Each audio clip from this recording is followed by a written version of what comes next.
This is We Burlesque. Hi there, this is Mr. Valdez. This is Juju Prali. This is Ellie Clan. This is Newfoundland. Hi, this is Ida Banger, the gluten-free showgirl who's still got buns, and you are listening to We Burlesque, Season 10.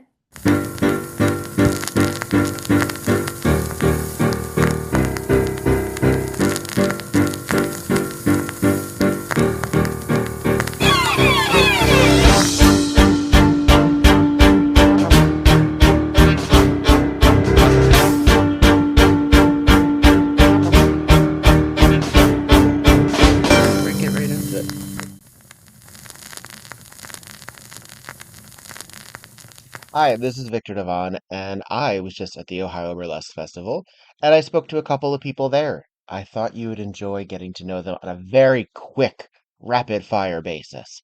So, today, you lucky people, you are going to have 7 minutes in heaven with 8 fabulous people. Hello, Daddy Delicious. Hello. Hello. Where are you from? I'm from Orlando, Florida. How long have you been there? About 10 years now. Nice. Have you always performed in Orlando? Yes, I actually moved there to work for the Mouse, and I'm a theme park reject. Oh, really? Yes. Were you a costume character? I was, but for Universal. Oh, okay. Yes, and so when I first started, I really wanted to be a performer, and I was not the look, I guess you could say. So honestly, that's what kind of led me and pushed me into burlesque, is because I started doing like pinup stuff, and I just really loved the boudoir and the creativity, and so it just led me into doing it, and now I've been doing it for 7 years. Congratulations. Thank you. What brings you to Ohio? Is this your first time in Cleveland for the festival? It is my first time for this festival, yes. This is my first year actually doing festivals. Is this your first? Oh, so this has been a year of? Yes, this is my third festival. And the first festival I did, the Pacific Northwest Burlesque Festival, I was crowned the monarch. Listen. Yes. So it's we love a long-term overnight success. Something like that, yeah. So I'll be performing the award-winning act here. Okay. So I'm excited. What's your vibe? What's the style that you usually bring? I would say I'm very drag camp, big Broadway style. But yes, I love big props. I love a gimmick, and just very campy. That's my vibe. Were you a theatrical or Halloween kid? Oh, I was both. Course. Yeah. Not necessarily. Some people find that Absolutely. late in life, yeah. No, I graduated with a theater degree from Wisconsin. Ooh. Yes, and then I am the Halloween queen. I actually got to perform at Disney as Winfred Sanderson in 2024. I live and breathe. Yes, and Fabulous. so I thought that was the ceiling. I thought there was no place but up from there, and then here we are. We're still climbing. Was it like a vocal track you performed to, or did you speak? Oh no, I had to speak. You had to speak. I had to speak and sing and humidity and fire debris. What a challenge on top of a challenge. An icon playing an icon. Oh, yes. I mean, yes. Oh, my goodness. Have you incorporated any of that into your burlesque? Are you a nerdlesquer as well? I would say so. I'd say a lot of my iconic numbers, I love storytelling. I love narrative-based burlesque. So anything that I can kind of take the audience on a journey, that's what really fuels me and what really gives me, purpose. I mean, I love a classic, I love glamour, but, I want to be, if I'm taking off this glove, I want it to be a story of why I'm taking off this glove, and, very much Incorporate the intention from the theatrical background that I have. Yes. How do you develop an act? Is it usually song first, characterization first? Costume? It really depends. I really enjoy, there's some songs that there could be this one little riff in it that reminds me of what this character might listen to, and then it brings to life a whole character. I also just really love, I do a clicker from The Last of Us, so it's it's the fungus creatures. Oh yes, okay. So it's how do you make the grotesque glamorous? Yes. The number that it's called the hot dog song, and it's just ridiculous, and it has a good campy hook to it. So that's what kind of inspired that. So it really is. If I'm feeling a song, but mostly it's a character that I want to bring to life. So most of my acts are named characters that I do. Is there a signature what Daddy is? Is there an act where it's that's the... Currently, it's my hot dog song. Oh, see? Yeah, yep. Yeah. So the hot dog is kind of my my signature like prop and things. But I'm also as well a host. Okay. So that's kind of I'm known as the Florida Fluffer for that reason. I fluff the audience for the enjoyment of the show.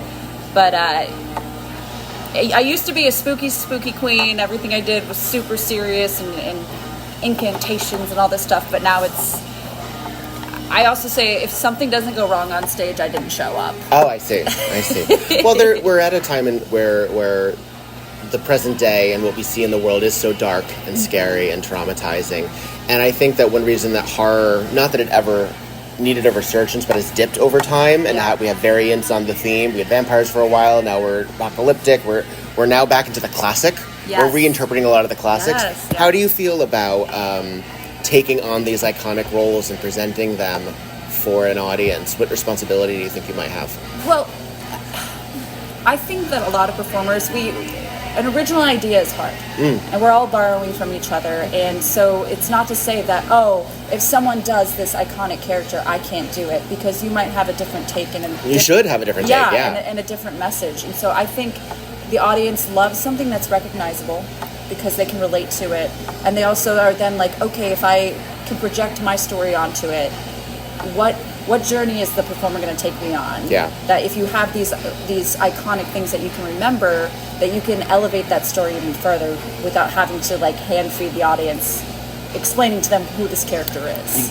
You got to do the shorthand. Yes. And also they expect sometimes a lot of the very obvious hits as well. Yes. Yeah. And so it's how can you elevate that and make that your own, or even twist that to make it your iconic take on the character.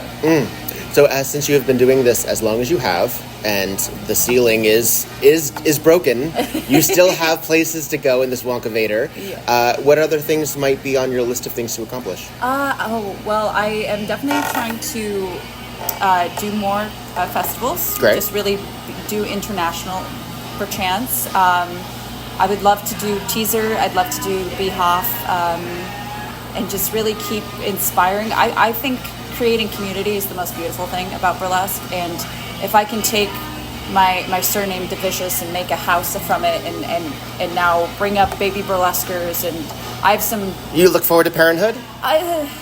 It's kind of thrusted upon me, like the absent father that I am. Oh. But I have. But you can check in, do weekends. Yes, yeah. You good? Send a text? Yeah, and just kind of bridging the gap. I love drag, and I think drag takes a lot from burlesque, and then burlesque is now taking a lot back from drag, and inspiring. And so I love finding that intersection that includes all those performers, because sometimes even in our spaces it can get so secular. Absolutely. That it's not inclusive, or we're not appreciating drag kings and queens in spaces. And so I think I would love to build a platform or produce a show that really starts creating that space as a norm, especially in Florida. Yeah. Not to say it doesn't exist, but I just would love to be a name that's involved in making that Curating happen. it. Fabulous. Yeah. Well, our time is up, but what a lovely opportunity to get to meet you. Please tell the audience where they can keep in touch with what you got going on. Absolutely. You can follow me on Instagram at Miss_Daddy, DADDEA. It is not Dadea, it's Daddy. And that's where you can see all of my happenings, mishaps, and shenanigans. Fabulous. Thank you so much. Thank you so much. Knock 'em dead tomorrow. Thank you. We're here at the Ohio Burlesque Festival. What are you doing here? I'm Lady Zaza. I am the house mother. What does that mean? So I help the entertainers with like finishing touches, zip ups, making sure wigs are secure, getting them on stage, kind of giving them that extra hype before they go on, because it's very nervous and very nerve-wracking. I mean, there's thousands of people in the audience. Just knowing that you're going to have a good time, making sure that you're comfortable, open communication, and kind of knowing that like it's going to run smoothly. Yeah. Well, you're obviously drag comes from a lot of recognition with houses, as well as community and families, and being there for one another. So to do this in sort of like a microcosm level, how does that feel? It feels good. I had a very strong background with the drag community. Having a lot of drag family that isn't coming from the same family, but kind of creating my own. Like I have Bella Soon as my drag sister. Lakota Shakar is another drag sister. I was lucky enough to have Amity Vince, who's the promoter and owner of Addicted to Glamour, one of Cleveland's most pristine pageants. Bella is the current reigning Empress Addicted to Glamour Femme. So luckily he has helped me a lot with my drag. I kind of consider him like my drag father. But like outside of that, he's more like a brother. Like we fight and argue like brothers and then like Siblings. Yeah, Yes, pretty of much. course. How long have you been an entertainer? I have been an entertainer for about a year now. Is that all? Why do I feel like that's been... So you came into... So my first actual debut and show was here at the Beachland. Fabulous. For Pride, I did a brunch with Lakota Shakar, Monica Maude, Maine Void, and Bram Stroker. All of them have been in one of Bella's shows or have worked alongside. I've worked alongside with them at other shows or other festivals. Neat. So what do you love about performing? I love it because I was a competitive cheerleader for the longest time, so I really love feeding off of the crowd. I really like interacting. It kind of gives me a break from like my normal 9 to 5 of being like a medical professional. I get to cut loose. I get to show a different side. Yeah. What is a signature look for you?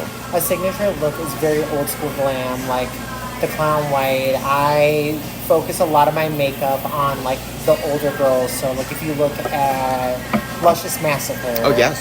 Erica Andrews, Roxy Andrews. Luscious, we're not calling you old. No. A legend. The legends. Erica Martinez, like making sure like you have the white, you have the nice contour, the about 7 different eyeshadow colors packed into one eyelid, because if you're not, then you're not doing drag. We're not doing like one eyeshadow and then putting glitter over there. Like we're cut creasing, putting sparkles on there. We're setting our face with banana powder and talcum powder. Oh, she's an elitist. we did our homework. Yeah. Well, I mean, obviously drag has changed so much especially as it's been homogenized and it's been online. What did you find as a live entertainer and a regional entertainer, a local entertainer, that either a misconception might be of people who only know it through that lens, or that they might be happily surprised about? I feel like a lot of people see like RuPaul's Drag Race and expect all drag entertainers to be like that. And I do love that there are different forms of drag and different styles of drag, and I respect all of it. I enjoy seeing alternative queens. Like that is my favorite to get booked with. I love getting booked in an alternative setting. I'm not an alternative queen, but I love it because I get to see something different and maybe incorporate it. I'm more of like, I always call myself like the pageant pony. Are you a pageant? I'm a pageant pony. Glitz and glam, rhinestones, fringe. Are you competitive? I am very competitive. I will be trying to compete in my first pageant when Addicted to Glamour comes back. I will be competing for Addicted to Glamour Newcomer. That will be one of my very first pageants to compete in. Do you know what they expect of you? Glamour. I mean, glamour. But what are the categories? So the categories, luckily for a newcomer, you don't have to do as many as you would for like a regular miss or mix. So you have presentation, you have interview, you have talent, you have evening wear, and then crowning. All right. So it's a little bit more budget friendly because like for a regular pageant, you have interview, you have presentation, you have swimsuit or day wear, you have talent, you have evening wear, then you have crowning. Are you a seamstress?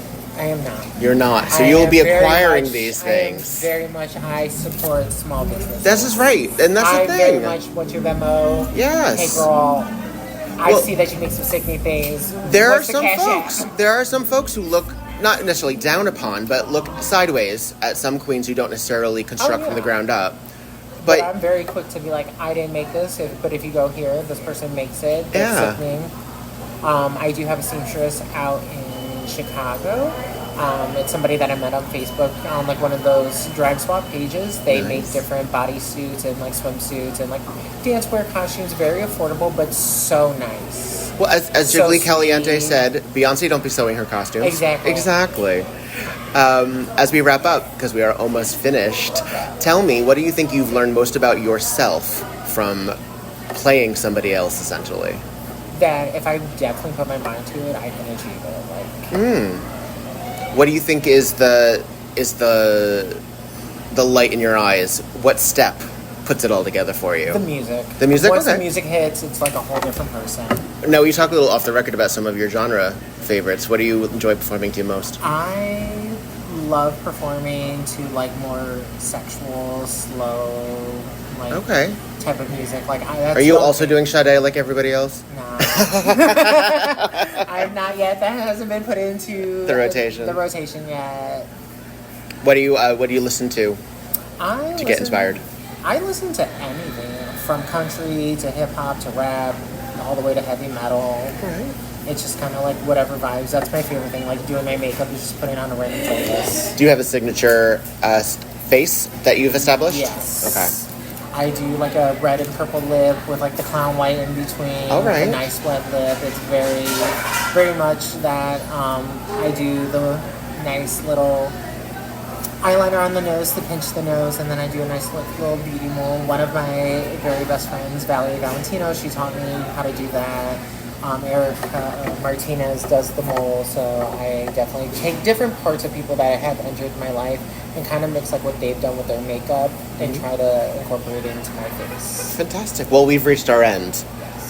Tell me and tell the rest of the world where they can keep in touch with all you have going on. Do you have a social account? I do. I haven't made it as my drag page, so it's just my normal Mark the Shark 66 _ BRR on Instagram. What does the BRR stand for? So back in the day, my tattoo artist wanted to create like a cult, so it was Boomer Regan Regional. So ever since I was 18, I did that, and I never changed it. Because I'm too lazy for that. Well, no. As you get more in demand, you'll be requiring. Yes. Well, thank you for being here, and thank you for being here for all the people at Ohio Burlesque Festival. Thank you. A mother is necessary. Thank you. That's it. Lucy Boehm, how are you doing? How has Ohio been treating you so far? Oh my gosh, Ohio's been amazing. I'm blown away by everybody that's here and how great everybody is. Everybody's so nice, too. Where are you from? Colorado. How long have you been performing? I've been performing burlesque for 4 years. 4 years. And what have you learned in those 4 years about yourself? Oh my gosh, that I can do anything. No. I mean, I perform anything. I mean, I like to put anything on my resume. So I want to sing, I want to dance, I want to act, I want to do burlesque. Take over the world. Yeah, exactly. Why do you think that burlesque is something that spoke to you? What inherently about the theatricality or the costume or the style or the exhibitionism? For me, it was just gaining more confidence in myself on stage because I'm usually just other characters, but this time it's me. Although with a lot of my acts, I do end up being another character, which is fine, but it works. Yeah. What would be a signature Lucy Boehm look, style, or act? It'd be Superstar right now. It's definitely my superstar. Yes. Now describe that act for those who may not know what that means by the body So, Saturday Night Live, also, there was a film, I believe in 1996, called Superstar. It's Molly Shannon's character. She's basically a schoolgirl, and she believes in that she's going to be this amazing superstar, and she does this silly little thing where she smells her hands after she puts them under her armpits. Is this a parallel story for the Lucy Boehm? Yes, yeah, we're very similar characters. Yeah, we're just super sweaty and nervous and just kind of insane on stage. So, what is the world of burlesque like in Colorado?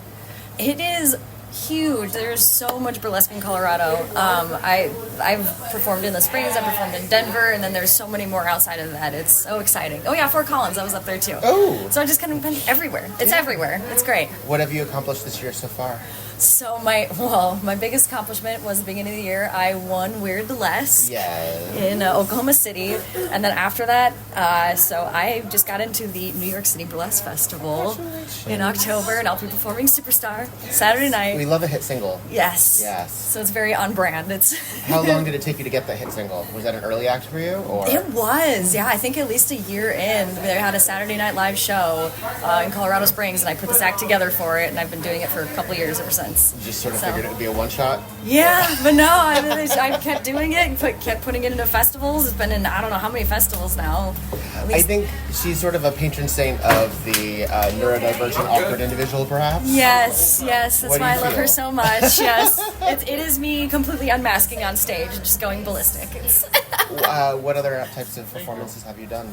I also do a singing mermaid act, so part of your world from The Little Mermaid, Yes. and I have a a trunk of sex toys, Oh. and those are my gadgets and gizmos, and I sing to the audience about Aplenty. Yeah, I scratch my head with a dildo, put one in my mouth. and- You're a bit of a filthy little thing, aren't you? I am. Yes. Is that something that has been enhanced by burlesque, or did it just give you an excuse? I mean, I learned Shakespeare at a very young age, so I kind of just learned the dirty mind at too young of an age. You know how it is. Well, earlier today, you mentioned being also an actor. Yes. Is that something that you would like to? Oh yeah, I mean that's kind of the goal, and when I'm hopefully going to move, I am going to move to New York in 2 years, All right. and I'm going to fully just go Immerse. into immerse and get back into acting. What do you think, stage? Yeah, stage Triple mostly. threat? Singing, acting, dancing? Yeah. Totally. So what have you found so far? So we're recording this on day 3, so you've already experienced some of the festival. What I have been have. some of the pluses of working here? Just meeting everybody from all over the world and getting to work with, I just saw last night's show and I'm like, I can't believe I'm performing on stage tomorrow with It's a good boost, all right? these. It is, Yeah. It was an honor to just be able to come here, to just explore Ohio. I mean, all of the benefits. I got into the Rock and Roll Hall of Fame for free because of this festival. I was like, How that's was that? nuts.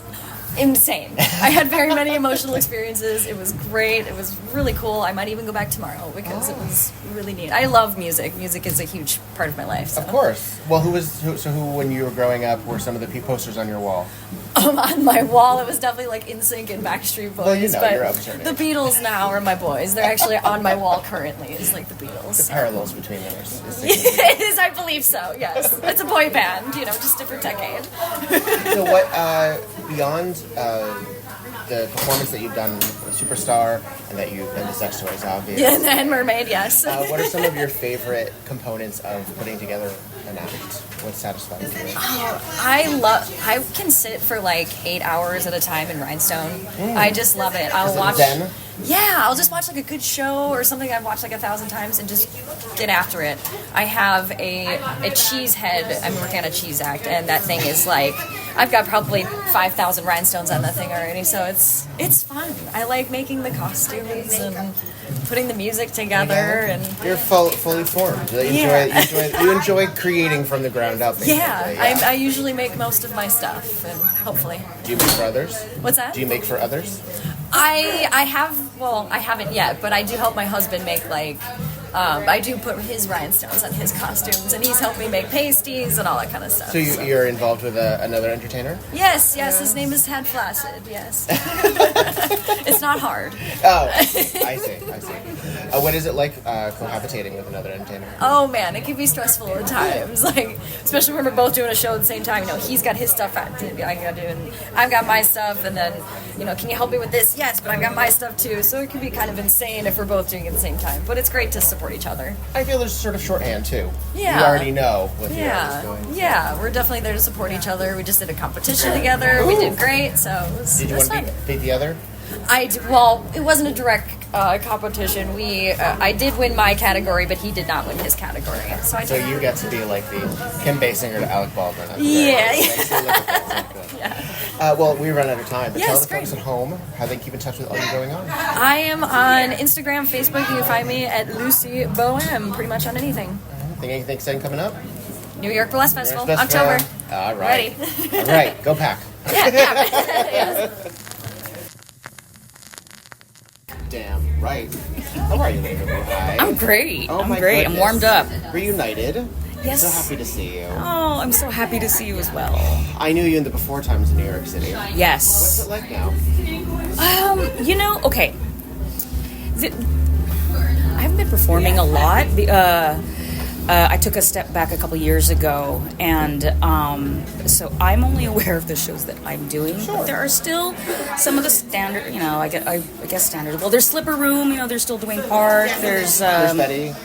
There is Nurse Betty. There's always a change of hands, or some shows will end and then a new one will pop up. Mm-hmm. So there's always a show going on. I just think that there are the ones that are long-standing, the ones that have been there for a while. Those are fewer. Sure. So. Yeah, Yeah, they're more specialized, I guess. I think so, yeah. You're taking on, I guess there's a double-edged sword because there's something really nice and familiar about a weekly or a regular or something. But then there's sort of like this excitement of, oh, can't miss that one. Because it's coming up. Yeah. You had a major show this year, however. I am performing at the New York Burlesque Festival this year, Golden Pasty Awards night. Glad to see you there. Yes, and you've done this act too that you did tonight, that you're doing tonight at the Ohio there as well. Yes, I am. A Little Stinky Kitty is a crowd pleaser. It's this is also in honor of my cat who died in April. Yes. And it's about the cat with the zoomies, and it's messy. Sometimes, things go wrong, but that's part of it. I have not fallen yet, but if I do... We're going to knock on things. Yeah. But if I do, it'll still be part of the act, because, cats are not elegant when they have the zoomies. They do not always land on their feet. No. They tear up the house. This is why we can't have nice things. I think the first time I met you, you were dressed as a waitress for that act. What other acts have you developed in the last some time? I have an ode to Janis Joplin and the '60s movement, to her Piece of My Heart. It's all orange. Orange is symbolic of courage in classical Indian dance, which is what I used to do. I was a Kathak dancer. And if you know the song, it's about a woman who is she's forlorn and she's heartbroken, but the orange represents her courage past it. So there's a rebellion in it and a resilience. So naturally, yes. Especially considering the song and the time that it was written. Written before 60s. Yeah. Have you been traveling much outside of Burlesque lately, or with Burlesque? Yeah, I was at Colorado Burlesque Festival last month, as well as Land of the Sky in Asheville, North Carolina. Busy. Yeah, I've been busy. Yeah. High-profile gigs. Yeah. What is your go-to plan for packing? I keep a spreadsheet. Well, it's actually in my notes. I have, the checklist. I will even write down, did I test my assholes? And then retape them. Things like that. Because this act is so high energy, I make sure I spend about 3 months preparing for it. A lot of vitamins, minerals, and cardio, that kind of thing. But I pretty much have it down. Yeah. I also keep active. I try not to be like a Dalmatian, or not a Dalmatian, but a greyhound, where I'm sitting on the couch and then do the act. Because that'll be murder on my joints. So I stay active. I do martial arts. Ooh. And that's pretty much my cardio, and that helps me prepare for the act. Does this relatively travel well? It does. It fits in one shoe bag. Oh, wow. Yes. Nice. Yes. Smart. I have to make sure I track everything because they're about 20 pieces. Yes. Yeah. And do they all need each other? So they pretty much do. I could probably do without for a few things, but in general, I want them to all stay together. It had been suggested to me once to sew everything on a bodysuit, but no. I want the fun of it hopefully staying on, and then you like to live dangerously. I do, and so do my pasties. All of them. Everything. So what keeps burlesque exciting for you? That you take these moments, you step back a little bit, but you come back. So why do you come back? I come back because it's the inspiration I get from the performers. It's also the camaraderie that we have both backstage and on stage. We also have, I think there's a shared moment. It's just community. Yeah. But it's also, a fairly solitary experience coming up with an act, developing an act, putting it together, and then being out on stage by yourself. So it's both a social and it should be both, right? You have the individual aspect of it, of creation, and then you have the shared experience of, hey, this is what we're revealing and sharing with not just the other performers, but community, the audience. Yeah, and sometimes yourself. Yeah. You learn things about yourself all the time. Always. Keeps it interesting, keeps it spicy. Yes. Yes. What is, so we're, as of the time of this recording, about an hour or so before the show begins. So do you have any pre-show ritual? I do. For this act specifically, I have to warm up. Here's the thing, I'm 47. So warm-up takes much longer than the act itself. Sure. I have to be very careful of my joints. I also have a chronic condition that means that I have certain minerals and vitamins are depleted, so I have to really make sure that I'm replenished with those. So I've prepared since like pretty much Thursday as far as like the active stuff goes. So like, not partying out all night? No, I did have one drink last night, but yeah, that's it. You know what they say? Ethel Merman said, if you want to do musical comedy, you got to live like a fucking nun. So there's some truth to that as we move on. Yeah. The rock stars don't live forever. But don't worry about it. I am gonna have probably 2 or 3 drinks tonight after the act. I mean, listen, you've earned it. You know all the energy that you spent. Yes. I am so excited for this show. Fabulous. And your hair, the voluminity. Thank you. Is this all you? It's all me. It's all me. No wig. Audience, you can't see it, but it looks fabulous. Yes. Yeah. Well, thank you so much. Of course. We've already run out of time, but tell the folks where they can keep in touch with you. Keep in touch with me at Lady Mabuhay. That's on Instagram. And that's it. Yeah, that's good enough. Yeah. Well, fabulous. I can't wait to see you. I'm so glad to see you. Can I have a hug? Yes! Oh.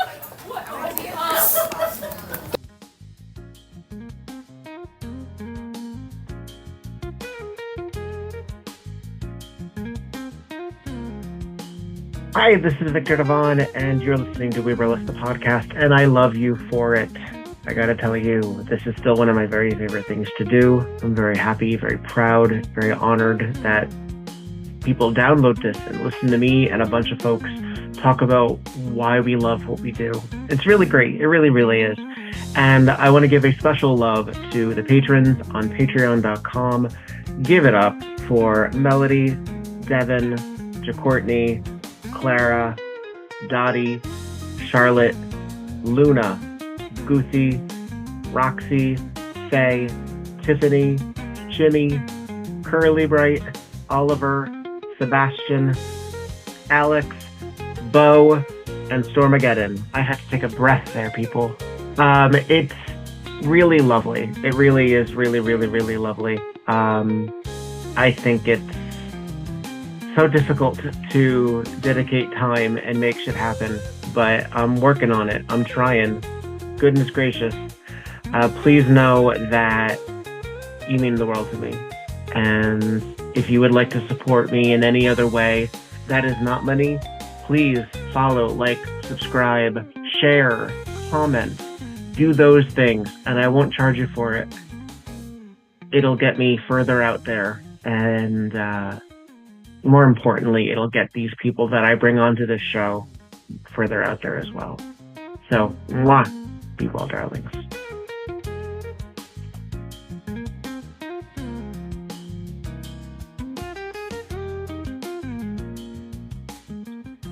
Hey, this is Victor Devon, and I like socks. I've always been very open about my appreciation for the fabric that goes on my feet, and I want you to enjoy them too. Please go to footclothes.com, look at the variety of fabulous novelty socks that do not suck, and indulge. You can get 10% off now with the name Victor Devon as a promo code. That's VIKTORDEVONNE. Put it all together, no spaces, and enjoy.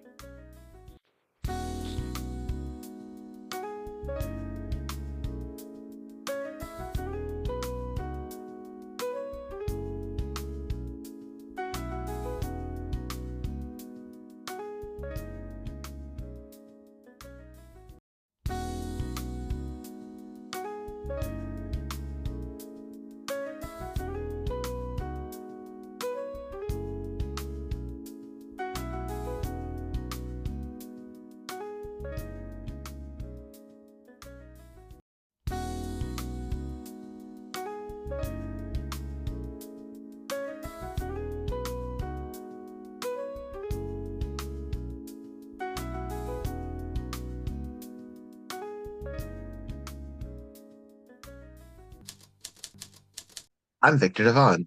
I'm Petra Fried. And this is Tonight on Murder, She Wrote. I live for this moment where Jessica says, the decor of this room reminds me of something, but I'm not sure what. Baby, if this isn't Captain Hook's boudoir, I don't know what it is. He's kind of giving, like, Bulldog. Bulldog Bear? Like, I know this guy. I've seen Like, even like the guy in cutoff Mars. shirt, like the sleeves that are cut Yes, off on his shirt. especially the it's cutoff like, shirt. He's going to cruise in a few minutes. He has to pick up his harness for Folsom. That's Like, right. The Reverend showed up and he found her stabbed in the bed. And bathed in this red Suspiria light. I know. Red light special.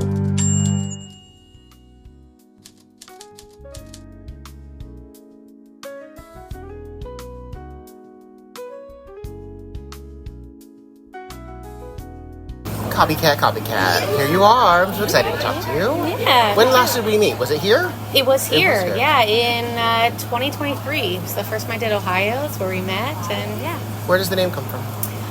Okay, great question. Thank you. It was before I started performing burlesque, and I had just finished musical theater school, and I started going to all of the shows in my hometown, and I was like, hey, well, I'm not going to start performing until I have a good name. And then I saw someone do an act to a song that I liked, and I was like, I could do it better than that. I could copy them, and just a little copycat moment. And so then the name's kind of stuck. That idea never stuck. I've never done that You've intentionally. never actually copycatted. Not intentionally, but the name stuck, and here we are. Yeah. So how long has it been since you started stages? It'll be 9 years in October. 9 years. So I that's know. the before time, too. The before times, yeah. Yeah. So as America failed during the COVID years, how did Canada handle it? Or your part of Canada, I guess. Yeah, so, I mean, I think people did their best. Definitely, there was a lot more, like, protocols, staying home and masking and all that kind of stuff. So I think we did a passing grade, I would say. How has Passing grade. nightlife recovered? Ooh, it still hasn't. I was living in Ottawa at the time, and a lot of venues closed right around when COVID happened, whether it was from COVID or otherwise. Financial insecurity. Yeah, exactly. And certainly in Ottawa, and then where I am now in Kingston, like, there is that struggle to find new venues and new ownership. Isn't necessarily understanding what burlesque is. Yeah. So what is it like performing for American audiences versus Canadian audiences? It's a lot of fun. I love both. There is definitely a different tipping culture, which I think is interesting, and I think it has to do with the dollar bill versus our smallest denomination is $5, and so, like, to give up $5 is maybe harder than giving up $1. So yeah, I definitely love being able to be performing and then just like a stack of ones come your way. Just like it's just fun to watch. It's fun to experience too. But yeah. Do you convert them at the border? I don't. I hold on to them for my next trips. But anytime someone in Canada tips me American, they always apologize. Like, I'm so sorry, I don't have anything else. I'm like, no. Give it to me. It's worth more. You're actually giving me more. Thank you so much. It's nice to know that someone respects the American dollar, yes. Well, I mean. So as an artist, what brings you to the world of burlesque? Why do you keep coming back? I love being able to, like, express myself through the art form and the community that I've built, and being able to, you know, I've gained so much confidence in doing it, and that really kind of drives it. And then also, you know, being Indigenous performer in a disabled body and being able to, like, have that visibility that I didn't have growing up, and being able to show other young people, not kids, but young people, that, like, hey, this is cool, you can do it, and you don't have to just, like, cover up and hide in the shadows and stuff like that. It's lovely. I mean, it really is sort of getting to make up for lost time for a lot of us, too. Absolutely. I think I say on the pod a lot that we're sort of like different crayon boxes of neurodivergence, and this gives us the opportunity to really showcase ourselves. So what is a copycat original? Copycat original, it's something maybe unexpected. It's a little weird, a little, like, cheekiness. I don't inherently think of myself as, like, a funny person, or you know, I don't necessarily fit fully in neoclassical or in classical. I'm somewhere in the middle, and kind of riding that line of the middle. and making you wet. Oh shit! Yeah. What's the act tonight? Tonight I'm doing an act called You're So Gay, and it is my love letter to femme lesbians. And it, features some Tegan and Sarah hits with a little mix in with some pop culture part of it. Yeah. Did you have to reduce it for this audience? Festivals often have a time limit. I didn't. I try to keep my stuff under that, in that 4 to 5 minute sweet spot, so I don't have to reduce it too much. For this one. Any big props you had to bring across the border? No. Are you easy? I'm easy. For this one, it's super easy. It's like pants and a corset. It's pretty understated. Yeah. What were some of the highlights of this year for you? Yesterday was just I wasn't able to make it till Thursday. It was great. Travel and work and all that kind of stuff. I'm sure it was amazing. Last night, it was just the energy of the audience and everyone just feeding into it and really just loving it. And blanking on some names of stand-ups. Oh, it's all good. But yeah, what about the rest of the year? What other things have you accomplished that you feel? You know what? This was 2026. What I do? Yeah, 2026 is really cool. I've done a bunch of festivals this year, probably more than I have in past years, which is really fun and exciting. But for me, the coolest part was I haven't repeated a lot of acts at the festival. So I've been able to bring different acts to most of these different festivals that I've been a part of. Which for me is just kind of very validating on what I'm doing, and also that other people think they're cool and fun and want them there too. Yes. Do you live for the applause? Is that something that...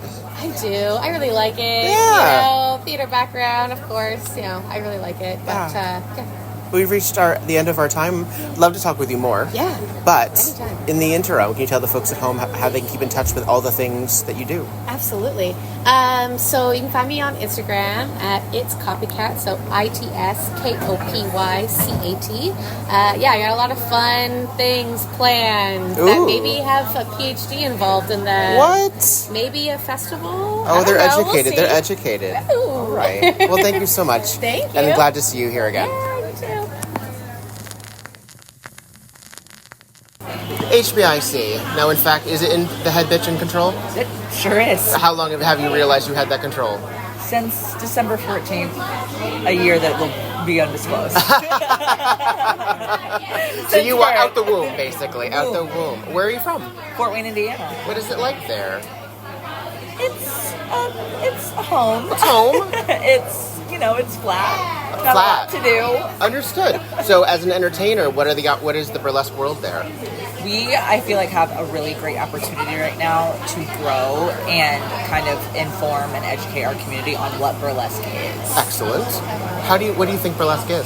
Easy question for 7 minutes, right? Oh, sure. Yeah. Burlesque is anything you want it to be. What do you find fulfilling out of it? The power and control that I get to have.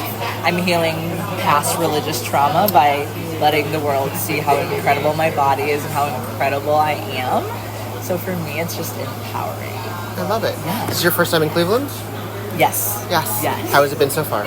Amazing. It's such a beautiful city. Yes, it's very lovely Yeah. here. So where else have you found yourself outside of Indiana? I have performed in Chicago a lot. I performed with Queen of the West a few months ago. That's in Cincinnati, right? Yes. Yeah. Yes. And then I have some exciting things on the horizon. Lovely.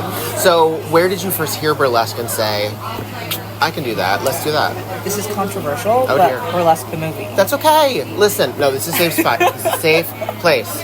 It's A Star Is Born, but with burlesque as the title. It's fine. Grew up dancing, so then when I saw that movie, it inspired me to get into jazz dance. Nice. But then as an adult, switched over to, it inspired me to just really learn what burlesque is. See, it's a good gateway. It's a good gateway. Absolutely. Did you already you had a physicality already inclined? Yeah. So what do you feel has been one of the more challenging but success stories of your burlesque learning? Slowing down. Slow, yes. I'm so used to having choreography. Every minute has a move. It's to a T. I don't have time to slow down. And so being able to the act I'm doing tonight specifically is one that I've challenged myself to move slow. Excellent. And to just enjoy the moment with maybe nothing planned. It changes every time. Does it? You find yourself improvising more frequently? Yes. Yeah. But you have to trust yourself. And actually, I think improvising is really hard. It is. Yeah. It is. I have moments that I do the same thing every time, but other moments I just let myself feel whatever I want in the moment. What song are you doing it to? Diamonds Are Forever by Shaka Khan. Oh my goodness. I know. Is that a typical song selection that you would choose? Yes. I love, and growing up, that's just what I heard all the time, and so it just makes me feel, I don't know, it just makes me feel good, and I feel confident and empowered, and I mean, the woman singing it, come on. Oh yeah. Well, why would you do Shaka Khan as opposed to someone like Shirley Bassey, who originated it? Who would you... So, Shaka Khan specifically is one of my mom's favorites. Okay. So, this song, like, growing up, was this version that my mom and I would just crank the music all the way up in the car on the way to school and jam out. So this one specifically is just holds a special place. Yeah. Yeah. What other styles of music do you find yourself drawn to? I get drawn to a lot of R&B. Okay. So kind of the same line. But I'm also trying to venture into some more just like instrumental sounds. Not really limiting myself on a like specific genre or time, just kind of more the music and the musicality and kind of challenging myself in that way. Yeah. Is Indiana fairly amenable to this style of burlesque, or do you feel you entered you've created a new portal for everyone to experience? Did you have folks that you were looking to and saying, all right, brethren, kindred, or are you one of a kind? I mean, I like to think I'm one of a kind. Oh. I love my burly friends, but I think the persona I've created is just one of a kind. Do you have a mentor? Yes. Who is it? Lavendel. Oh, yes, of course. Yes, wonderful, amazing human. We've been friends for years, and when seeing her confidence when she first started was just inspiring, and she helps me along the way, every step of the way. I mean, she's my roomie at this festival, and yeah, I could not do that without her. And my other producer back home, Lady Luscious, also amazing friend, but she has also opened so many doors and is such a great cheerleader and person to have in my corner. As a festival participant, what would you say to producers? Not necessarily this one, but any producer in general. You say this is what we need as performers. Yeah. What would you get? What do you want out of a festival? I want to see diversity. I want to see everything. I want to see body types. I want to see all the colors. I want to see just everything possible. And I want to see comedy. I want to see classic. Like, I just want to don't limit. Yeah. Don't put a limit on who you let in. I feel like just be open to weird, be open to scary. I don't know. Just be open, because you never know who you're gonna get on that stage. And like these shows, these last few nights have been incredible because this has such a beautiful range of people. Yeah. When you're developing, are you drawn to music first, costume first, thoughts, ideas? What comes first? I am usually honestly drawn to costumes first. Okay. I love creating costumes, and I just kind of buy pieces and just work on them with no plan. And then when I'm done, I'm like, okay, what can I put this to? What would this assign? Yes. Yeah. So I kind of let the song find me.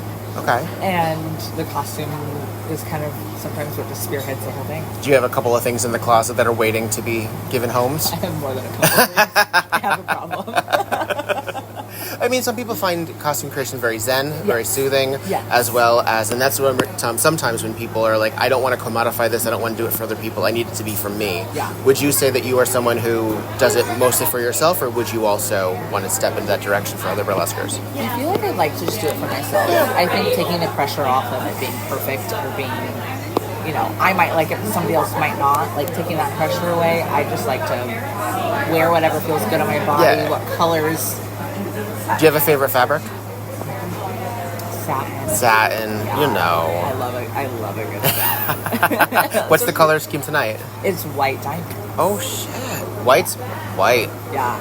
Yeah. How do you travel with that? Very carefully. Very carefully, and it's in a plastic hard container, so nothing can get through it. Excellent. Yes. Well, we have reached our time. Thank Can you tell the folks so we can keep in touch with you? Yes, on Instagram at @thethee.hbic. A pleasure. Thank you so much. Amazing. Thank Have you. a great festival. You too.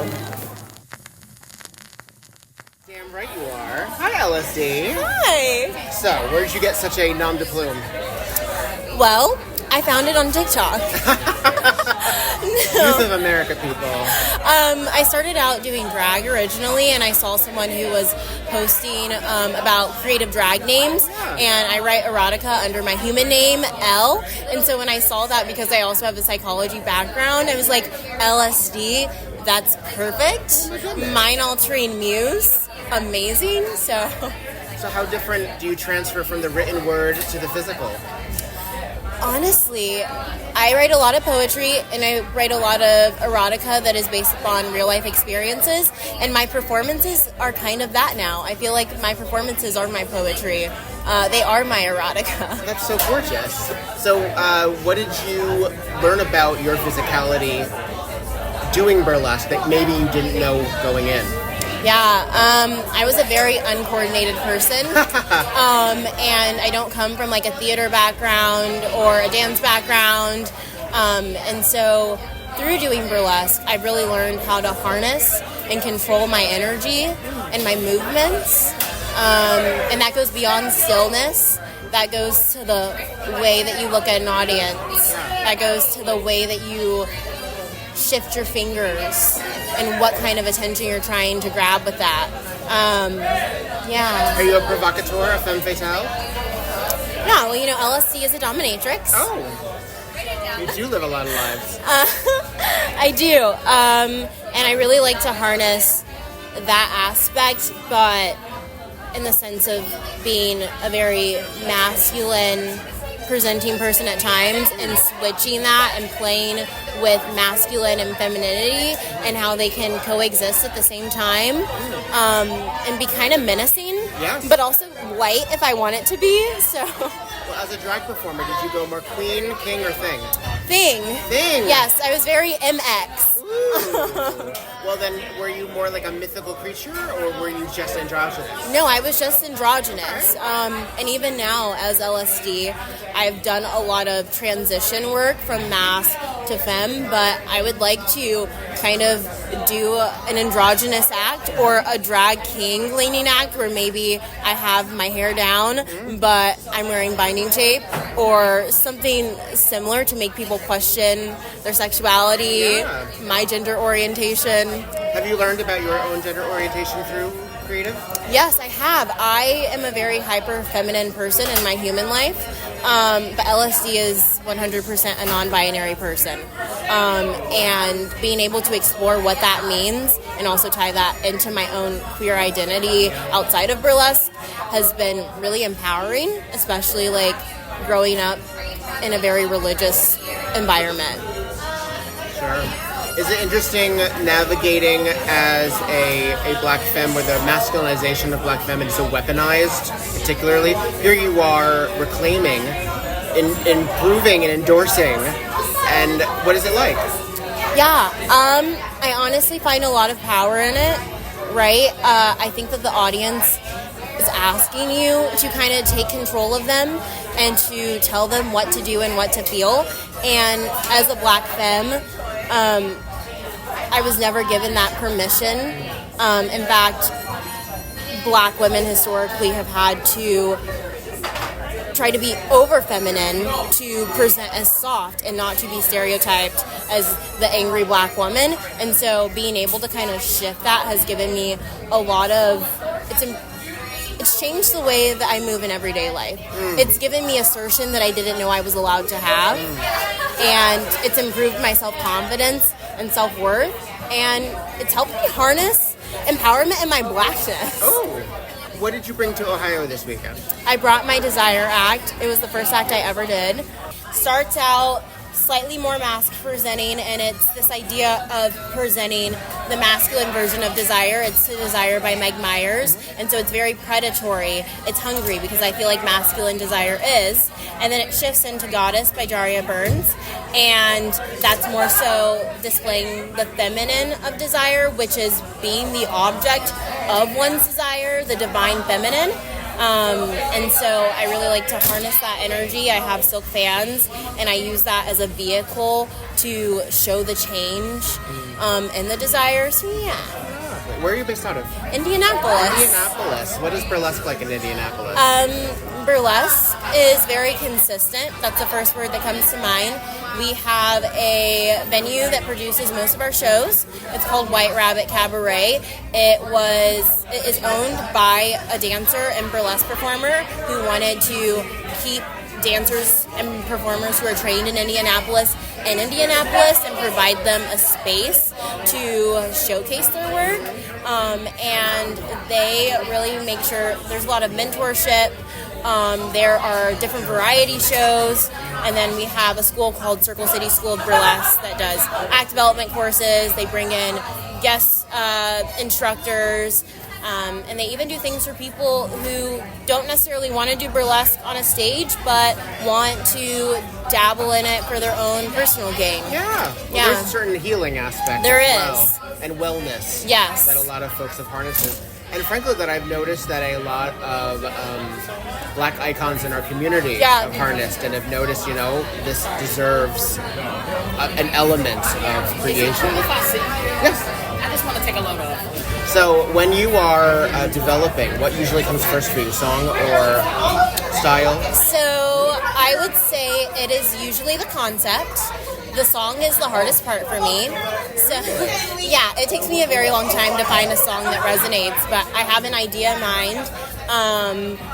And a lot of my acts are based off of things that I've experienced. Burlesque is not therapy, but it is healing, and I use that as a vehicle to express what I've experienced. And after the concept is usually the costume, followed by choreography based off of reveals, and the song is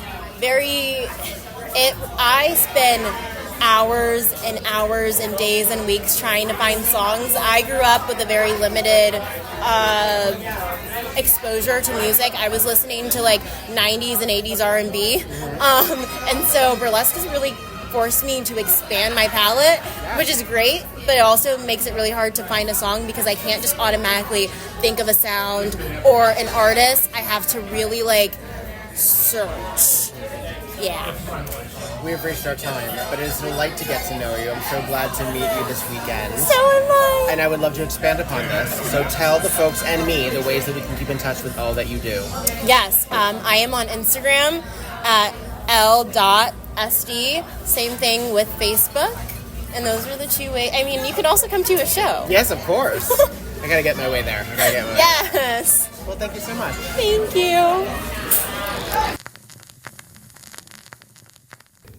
Yeah. How are you doing, Standing Room Luke? I'm doing well, thank you. How are you doing? I'm doing just fine. The weekend is over. Yes, it This is. is the last time I'm turning on this recording device. How you feeling? I am over the moon right now. The glitter crash will settle in probably middle of this night, but we'll see. I could gear up for brunch tomorrow and all the happy stuff. Do you have advice for people who may have their first glitter crashes, how you might handle that? Yeah, I mean, hydration, not to sound like your dad. Please. Yeah. Someone has to. Yeah. Hydration, gradually return to your normal sleep cycle. It's not going to come back to you for a few days, so add an hour every day, kind of thing. In the meantime, naps. Naps, low-paced music, long walks, expose yourself to sunlight as much as possible. Sunlight? Vitamin D. Well, what if you take a pill for that? Well, that's fine. Walk. This is your second time at Ohio Burlesque Festival. Yeah, that's right. How did it compare to the first time? Oh, gosh. It felt more manageable. It's the feeling when you visit a city the first time and it feels impossibly big and hard to cover. Second time you come in, you know the geography and you have an idea of where to go. That's how it kind of felt for me. I knew how to navigate the festival, manage my energy, what to do with each day, kind of stuff. Did you get to explore Ohio? I did. What did you enjoy? Oh, God. I finally got to see the Rock and Roll Hall of Fame, and it was everything it was built up to be. 6 floors, and I feel like I didn't properly see all of it. Oh, wow. No, I guess you can probably, if you sit through all the videos, you're probably going to spend at least a day probably getting through it. Yeah. Very cool. Yeah, and then other than that, favorite part is just walking along the warehouse district and the riverfront. It's a very calming area over there. Lots of good businesses. Nice. Now, you're coming in from Chicago. What would you say one of some of the strengths of Chicago burlesque are? Jesus. Easy questions. I think our biggest quality there is the community, the fact that there's so much talent in that city, and yet it's not cutthroat at all. Like, we mutually support each other quite a bit, and it's amazing how for all the talent in that city there's so little ego. Like, there's a lot of people willing to help each other and lift each other up. Nice. How did you prepare for this festival or any other that you've done? Checklist, like, when it comes to the packing, but like day of, like, I mime my acts. I do not do the full reveals and all that kind of stuff, especially when it's tearaways, because that's just a pain in the ass to put back together. I don't really like teching. Yeah, no. But otherwise, I follow my own advice and do, like, long walks, listen to my show music, intersperse that with playlists of silly, goofy music and the vibes, and just try to put myself in the mind space and get into character. Nice. Where else have you been able to travel to? For Burlesque, I've been to Minneapolis for the Minneapolis Burlesque Festival. I had one of my first out-of-state gigs in Detroit for Midnight Gardens. Really fun production. Nice. Otherwise, been to BurlyCon in Seattle, Vegas for Beehoff. Still have to go to New York for Burlesque as an adult. Plan at least a couple of days. Yeah. There's a lot going on at all times. Yeah, absolutely. Now, as someone who is also a fan first and now an entertainer, what do you feel that you've learned about yourself as who you are, particularly as an entertainer, that you didn't necessarily anticipate as a fan? Jesus. I guess I think I was worried for a while that I left behind, like, a lot of my, like, childhood kind of imagination and, like, whimsy kind of stuff, like, as, like, sacrifices to, like, finish grad school, become the adult I'm supposed to be, become a professional and all that. But, like, once I tapped back into burlesque and, like, returned to the stage, however, I realized that part of me never really left, and, like, was just itching to get back out there. And as a Gemini, like, now I realize in retrospect, like, the key was, like, striking the right balance between those spheres and not giving one side up for the other. So, what do you work on first? Characterization, costume? What do you do first? Usually characterization. Like, music is a big inspiration for finding character. Like, so if there's, like, a pun to be found in a song, like, if I find it relates a lot to, like, a job or an archetype, or if it's something literal, like, oh, it's an anthem about being a pirate, it's like, oh yeah, then just be a fucking pirate. Like, yeah, something like that. And then, like, choreography, like, I find it's just, like, the character extenuating themselves, like, okay, how would they, like, hip thrust across the stage, you know, and finding media that inspires that. Like, so if I wanted to do the pirate thing, look up Kevin Kline from Pirates of Penzance. Sure. And, like, all the fucking shenanigans that man does. I imagine that's a really good reference for you, is Kevin Kline. Oh, I see that. Yeah. Like, any of the mustachioed, like, weirdos in physical comedy, like him, Charlie Chaplin, the Marx Brothers in general. Yeah, for sure. Do you think that you are... Do you think you're funny? I am when I don't try to be. When I say, like, first instinct responses to a lot of stuff. I have gotten in trouble with people in the past for sarcasm because people can misread your tone. It's true. Very hard, especially over text. Don't try sarcasm over text, folks. You will get in trouble. Are you being sarcastic now? No. Okay. Yeah. What do you have, anything coming up in the rest of the months of this year? My God, we're almost over. I know. Immediately, next big gig I will be in the Nudie Newbies. I think it's a national thing that's taking place in Chicago. Very cool. It's like second week of November. I think Friday and Saturday. I think it must be a competition. Yeah. So I think, we're going for gold this time. What are you bringing? I am bringing my Music Man act into that. It's I don't believe you've seen it yet. Yeah, it's a tribute. 76 trombones? Yeah, 76 trombones, and then segues into some ABBA music. There's silk veils, or tiny cymbals pulled out of you don't need to know where. No, we'll figure that out later. Yeah. It's a fun time. Well, excellent. Well, this was a rapid fire, and we've already reached our time. Yeah. Can you tell the folks at home where they can keep up with all your shenanigans? Yeah. I'm on the usual social medias. I'm on Facebook and Instagrams. Standing Room Luke. No spaces required, I don't believe. Not on the TikTok yet because I'm a millennial and that app scares me. It. Yeah, I think we can. And finally, what was the best thing about being my roommate? Surprisingly little drama. And you're like... Surprising because you didn't expect me to not have any, or you? No. I thought you would be the hot gossiper. I can be. Yeah. But no, it's been nothing but good vibes, good conversation, and lots of pizza.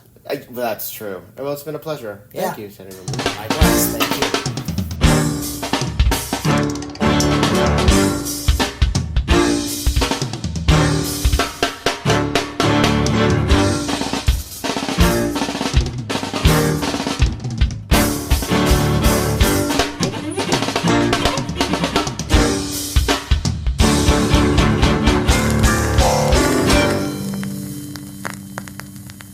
We Burlesque the podcast, created, developed, and edited by Victor Devon. Podcast artwork by Logan Laveau.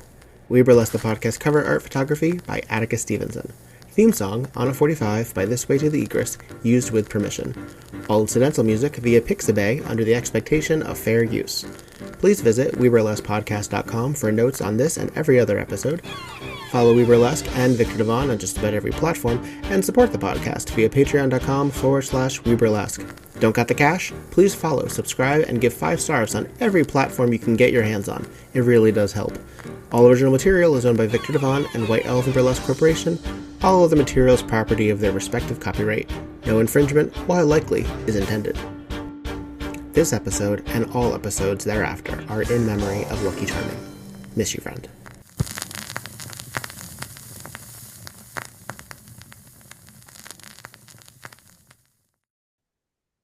And that's it.